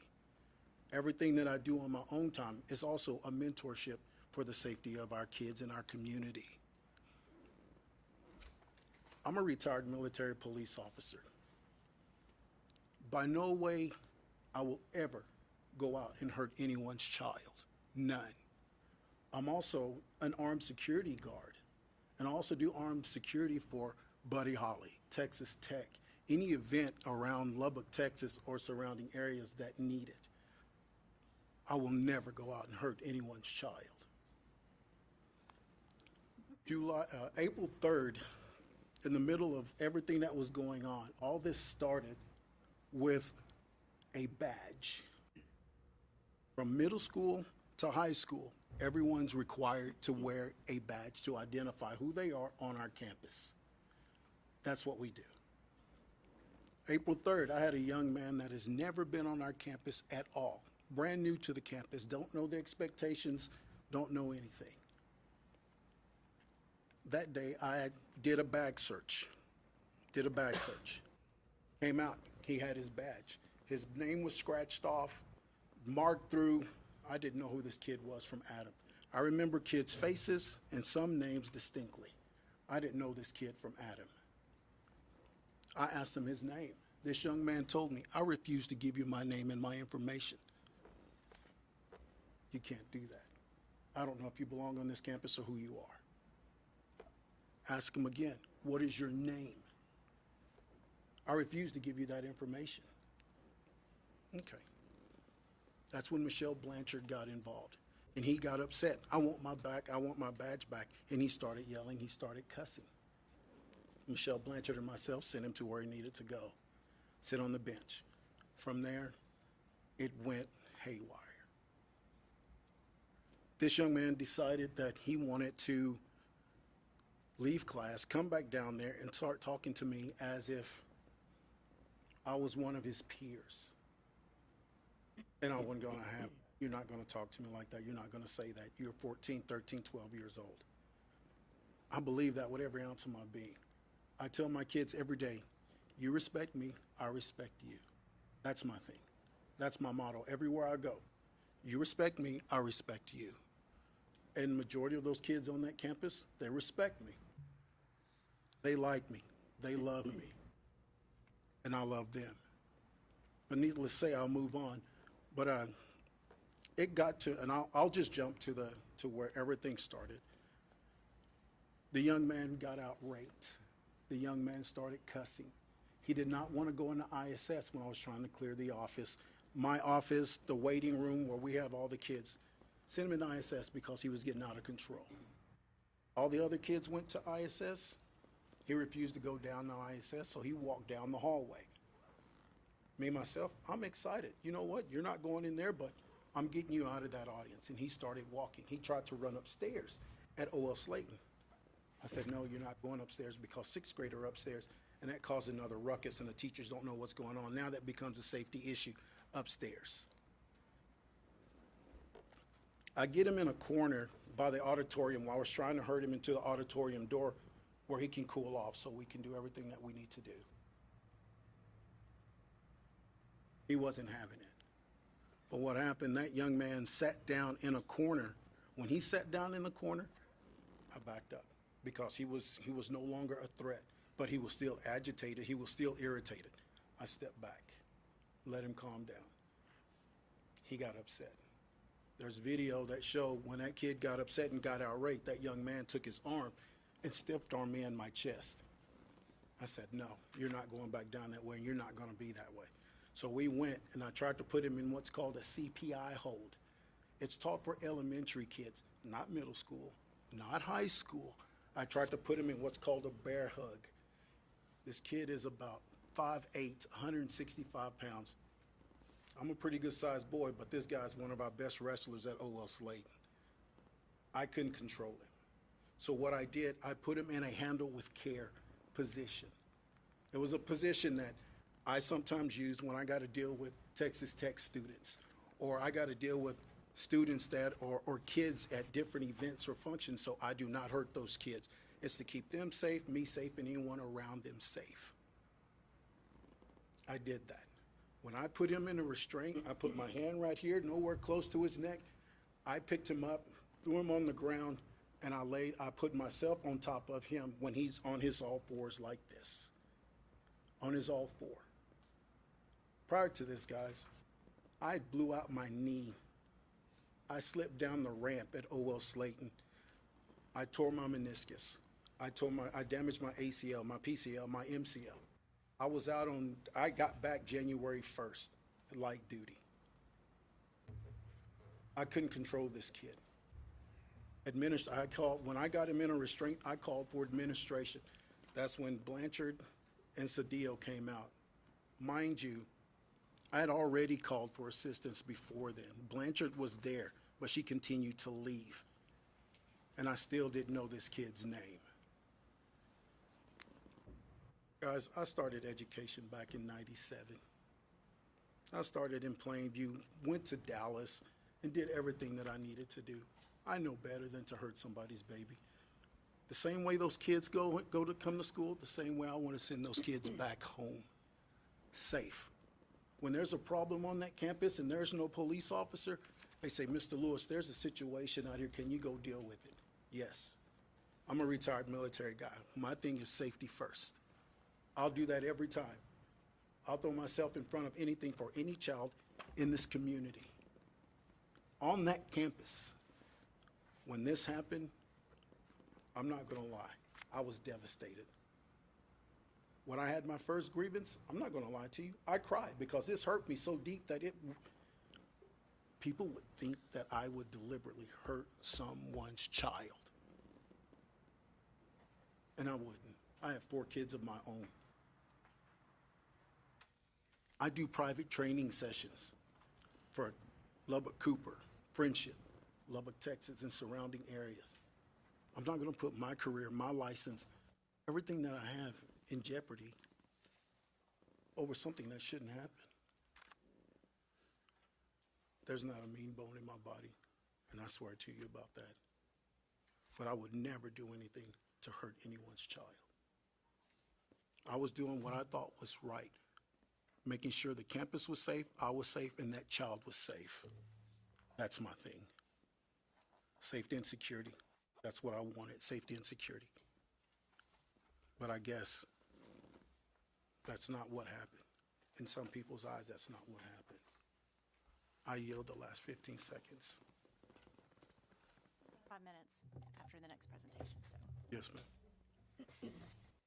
Mrs. Floyd, you now have a maximum of 15 minutes to respond to Mr. Lewis's complaint. Do you wish to reserve time for closing comments? Yes, ma'am. Okay. All right, you may proceed. Thank you.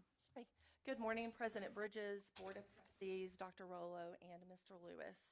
As you have heard, we are here to hear the Level 2 appeal of Mr. Lewis's grievance. You've been provided with a binder with documentation that we'll reference this morning throughout the time. Those documents are page numbered at the bottom right-hand corner. Mr. Lewis filed a Level 1 and a Level 2 grievance that was heard by the district in a timely manner, according to DGBA Local. We are here today because of an interaction between Mr. Lewis and a student that we deemed aggressive and intolerable. At this time, I would like you to turn your eyes to the screen and watch the specific incident.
As you can see, in Mr. Lewis's grievance centers on an incident involving a student who became upset over a replacement ID badge fee.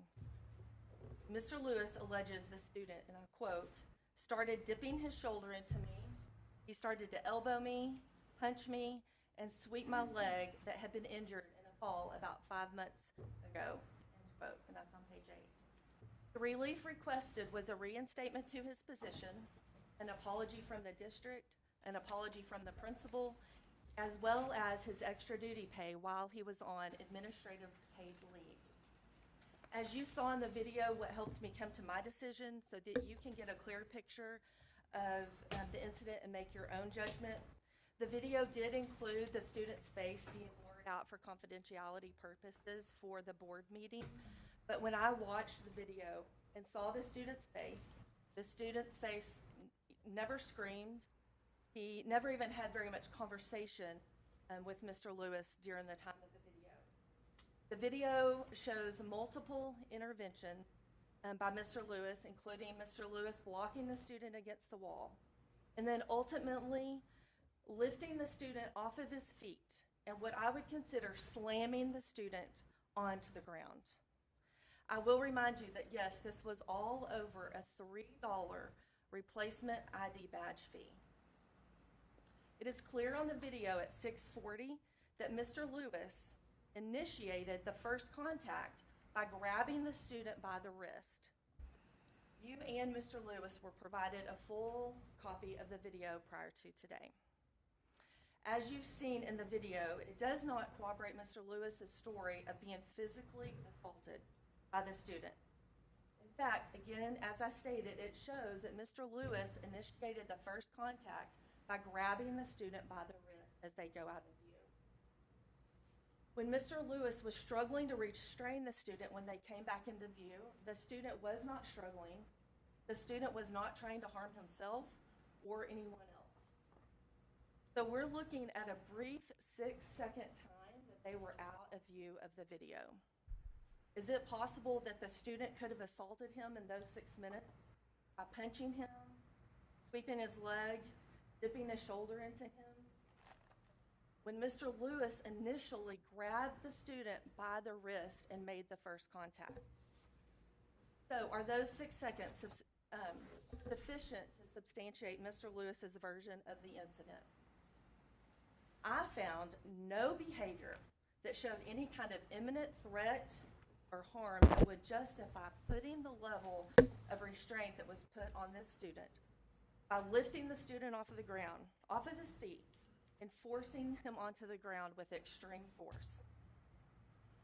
I stand here and I'm very confident that no parent in our district, no grandparent in our district, no guardian in our district would want to see their student lifted off of the ground and put on the ground with extreme force. During the level 2 hearing, Mr. Lewis stated, and he stated again earlier, that he has experience with law enforcement. While we definitely acknowledge his background, it's important to recognize that law enforcement operates under a different set of procedures and standards than that in an educational setting. Mr. Lewis's current role with Lubbock ISD is a clerk, which does not involve law enforcement and it does not involve disciplining students. The relief requested reinstatement to his position was not granted because at the time of the response, Mr. Lewis was still employed by Lubbock ISD. Today, on August 28th, Mr. Lewis is still employed by Lubbock ISD. And it's not a normal process to make an employment determination in the middle of a grievance. In regards to an apology from the district or an apology from the principal, that was not granted. There was no found reason for an apology since the evidence did not support the allegations from Mr. Lewis. Mr. Lewis being paid for extra duty while on administrative leave, he was paid while he was on administrative leave, but it was not granted for his extra duty because he had not performed those extra duty assignments. Based on this evidence, for these reasons that I denied the level 2 appeal, and I would ask that the board deny the appeal and uphold the decision of the administration.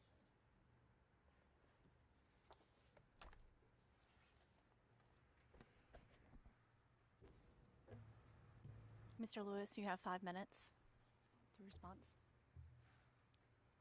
She showed you the part of the video where I did what I did, but she did not show you the part of the video what led up to that situation, where I tried to de-escalate that situation, where I tried to talk to that young man. Everything I've done to that point was to de-escalate that situation. De-escalate, de-escalate, de-escalate. You're right. I was hired as a discipline clerk. Christopher Lopez, Miguel Casarena, and Jorge Sanchez revamped that. I don't know why, I don't know how, but they did. As far as doing what I did, yes, that kid was a threat. That kid was agitated still. And I believe that with every ounce of my being. I never go hands-on to a child, never, unless there's a threat. When I told you I have law enforcement abilities, you're right. But I also have handle with care training as well. Handle with care is used by detention officers in some school districts around this county. When I can't use the CPI hold, I'm lost, because some of these kids are bigger than I am. And when you have two ladies that are administrators and that's new to something like this, my job is I don't want them to get hurt over something that I can probably control myself. That scene where you saw Ms. Blanchard come out, that was the third time Ms. Blanchard came out. When I sent Ms. Jones to get assistance for some administrator to come help me with this student. And all those 3 times, you saw Ms. Blanchard leave. No assistance. Ladies and gentlemen, I'll own my mistake. I own every mistake that I do in this world. But I know that what I was doing right for the safety of that child, myself, and the school. What if? I don't like to deal with what ifs. What if that child went up to the 6th grade level? 8th graders aren't allowed up there. Go up to the 6th grade level. Teachers are saying, "What are you doing here? Get down from here." He snaps off at one of the teachers. I'll be called out again to go deal with that situation. Again. Once again, that's not my job skill. I'm a data entry clerk. That's what they use me for. Searching backpacks, searching kids, things like that. That's what they use me for my experience, my expertise. And I did it. Guys, I can't stop that. I can't defend that, because yes, I did that. That kid was out of control. And once again, I never go hands-on with a child unless I really necessarily have to, and that's never. But again, if she'd have played the video from the beginning, the whole 9 minute, and I believe it's 51 seconds, she'd have saw the escalation that led up to me putting the kid and the kid sitting down in the corner. She saw that. I also, when the kid done that, I also went to the police department, and I also filed charges of assault. Yes, I did. I'm not gonna lie. I got the cause number, and I did. Because I can tell you again, no student deserves to put his hand on a teacher. No teacher deserves to put their hands on a student. And I'm still a firm believer of safety first. It's just not me, it's everybody. But there were witnesses there that saw the incident. She didn't ask them about those in those grievances. But she did ask Michelle Blanchard, Josie Cedillo, and Tasha Woodbury. But not the witnesses that were in the video at the beginning of the situation that happened. I yield my time, ladies and gentlemen. Sorry, guys. Mrs. Floyd, you have 5 minutes.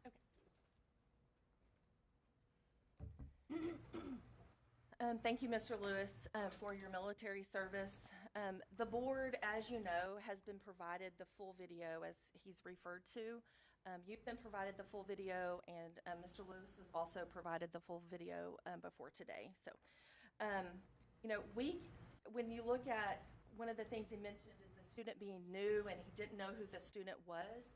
the student had a badge from O.L. Slayton. The student was not a new student to O.L. Slayton.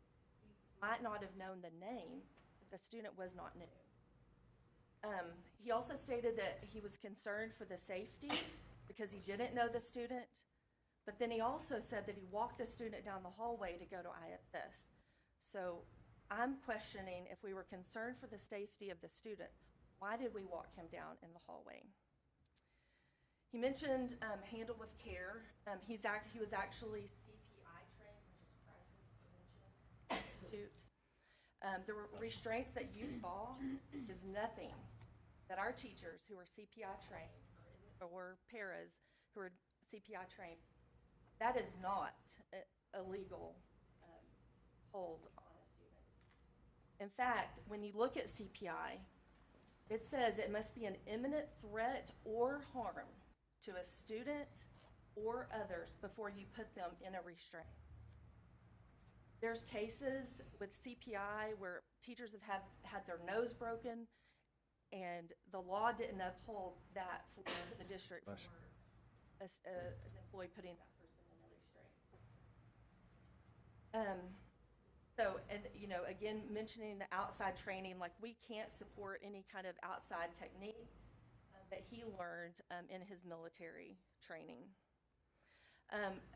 In referencing what he was hired to do, I can't confirm what he was hired to do in the conversation between him and Mr. Sanchez. I know what his job title is here in Lubbock ISD, and I know what his job description is. Again, I did not see any kind of threat or harm as I watched the full video that the student had any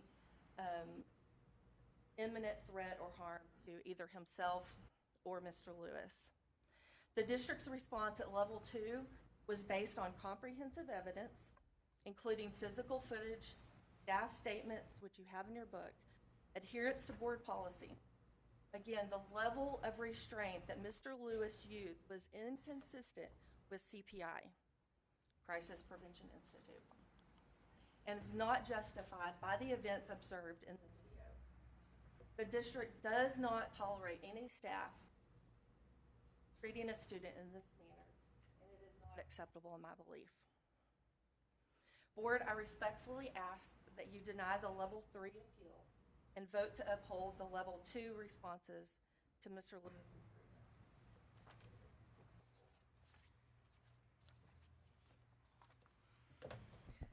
Okay, thank you both for presentations. I'm limiting questions to 1 per board member. Excuse me.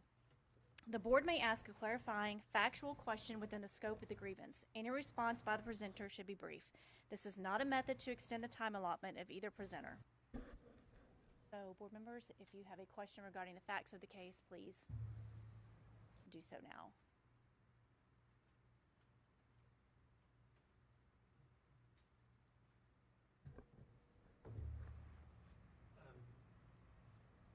Crystal, Ms. Floyd, did you, just to reiterate, you said that Mr. Lewis is currently on administrative leave and is being paid currently? Yes, sir. He is still on administrative leave and still being paid. Yes, sir. I watched, Mr. Lewis, the video from the beginning to the end. There was something on your belt. Was that a radio on your belt? Yes, ma'am, it was. Okay, and did you use that radio at any point to ask for help? Ms. Blanchard, I already told Ms. Blanchard what was going on, and she went to get that information, and I told Ms. Blanchard as well. Well, she was at the door when we did the initial search and everything. I told her that she also said, go to the room. When all this stuff happened, I didn't have time to use my radio. That's when you saw Mrs. Jones, the teacher that came down, and I sent her to get help, more assistance. I watched that video several times, and there was an instance where neither one of you, being the student and yourself, was out of where we couldn't see. What happened at that time? Where we were out of view? Yes. That's when I was punched in that's when I was hit in the sternum. That's when I was hit in the chest. That's when all that stuff happened. Ms. Floyd, I wonder if you can answer this question. So do we have a posted security officer or Lubbock ISD officer at that campus? Was there? Yes, and we did ask about that, like why the officer wasn't called, and he was not on campus during that time. Okay. Thank you. Any other questions? I have a quick question that's kind of, it's bothering me. Mr. Lewis, you mentioned the fact that you didn't know him from Adam, right? Yes, ma'am. Okay, but yet you mentioned that he was a wrestler. How did you know he's a wrestler if you didn't know him? Okay, so what it is that I support everything that the kids do. Yeah. I go to the wrestling matches. I go cheer them on and things like that. If a child asks me, I go. And I knew he was a wrestler, so I knew him from the wrestling matches. I didn't know his name because it was all over the mat because there's two different sets. So I knew he was a wrestler. Okay. But I did not know his It seemed like name. you alluded like you didn't know him at all, but you did know him. Oh, I didn't know his name, but I No, knew but he you was. knew him. Yes, He ma'am. you knew He was a wrestler. Yes, So ma'am. you knew he was on campus before? Yes, ma'am. Okay, because it seemed like you were saying you didn't know him from Adam at all, that he just came in and it's the first time you've seen his badge and no name, so you were concerned. That's what I gathered. I wanted clarification, so you did know the. Yes, ma'am. So looking at, I guess, pages 41, 42, 43, 44, looking at the higher level risk standing positions or restraint positions, varying by whether it's neck or clothing or, just trying to kind of go through in my head what methods would have been used. Do we have any protocol anywhere in any training that is administered to our folks who are in situations like this where a child would be lifted off the ground and then taken to the ground like we saw in the video? No, so there is nothing in any kind of training for CPI or anything that this district has used or other districts that I'm aware of that would include lifting a student off of the ground and slamming him down on his back. Thank you.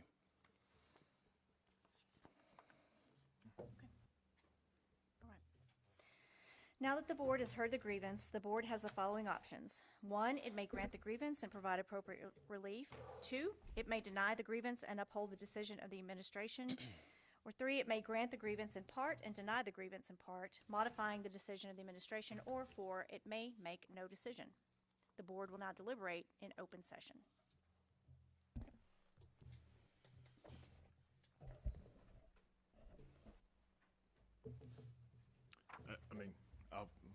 I'll say, I watched the entire video, assuming several of y'all did as well.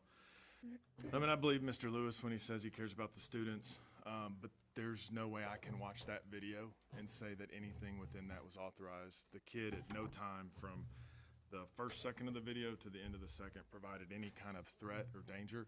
I'm not saying the kid didn't cuss or anything of that nature, but if that was my kid that was done to, there would be more than this hearing that had happened. I can assure you of that. And I think most every citizen in Lubbock would feel the same way. And so I don't begrudge Mr. Lewis, and I think, there was a 30-second window there that was unacceptable and never should be done to a student. For me, that's where I'm at. That's pretty easy. There's video, thank God, because I think that makes it very clear. And I don't think any of us can sit here as board members and authorize that kind of level of harm to a student. I wouldn't be doing our job. On the level 3, you're requesting for the apology? We can't talk to him. It's over. Oh, so it's between This us. is Oh, just, okay. yeah. Sorry. Sorry, I just didn't. No, you're good, you're good. Okay, so what I'm hearing here, I think there's 2 parts here, what I'm understanding. Just for my clarification, let me repeat this back in my mind too. So, he's asking his job, he's never been fired, so that's even out of the equation because he's still an employee. So that's not there. I don't know where that came about, that he was not working with us, because he currently still is employed. So that was one of his recommendations that he wanted, and then the apology, so there was those two parts, correct? Okay, so. Yeah. And then pay for And the the pay- extra duty. which Well, he that, didn't. no, that would be impossible, because we had somebody do those duties for him. He didn't do those duties during that time he was off. But if he was going back and doing those duties, absolutely, he would get paid. But the fact is that we had to get somebody else to do that. We had to pay that employee, that extra pay. So that's clearly, so that was my clarification I needed to get through.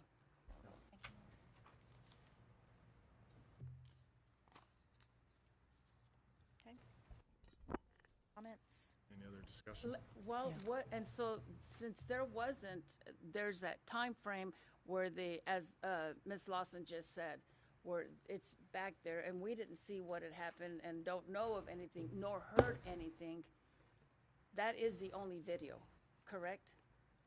Yes. There's no second video Or as I anywhere know, else. right. I don't know. Is that correct? No, we can't ask. Correct. Okay. Is there any other discussion, members? Okay, do I have a motion regarding the disposition of this grievance hearing? I move we deny the grievance and uphold the administrator's determination at level 2 regarding the grievance. Second. Motion, is there a second? Second. Okay, there's a second. Thank you, Trustee Sharp. All those in favor, please say aye. Aye. Any opposed, same sign. Motion carries 7-0. Okay, this hearing is concluded. Thank you, guys.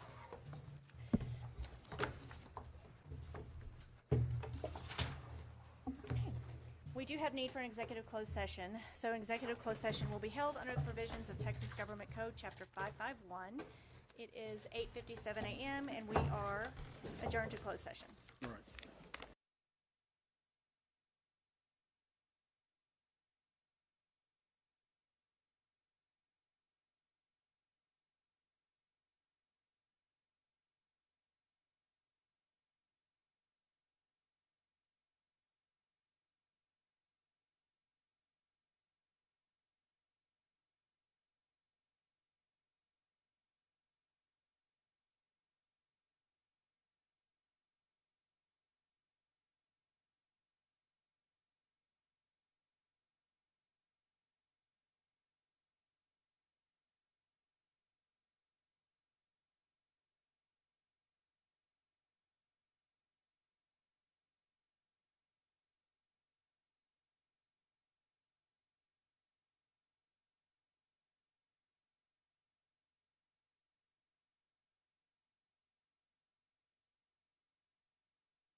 10:05 a.m. We are reconvened from executive closed session. Do we have any business from following executive closed session? Just one more. You guys have a blessed Labor Day weekend. Have a blessed Labor Day weekend. This meeting is adjourned. Thank you. 10:05.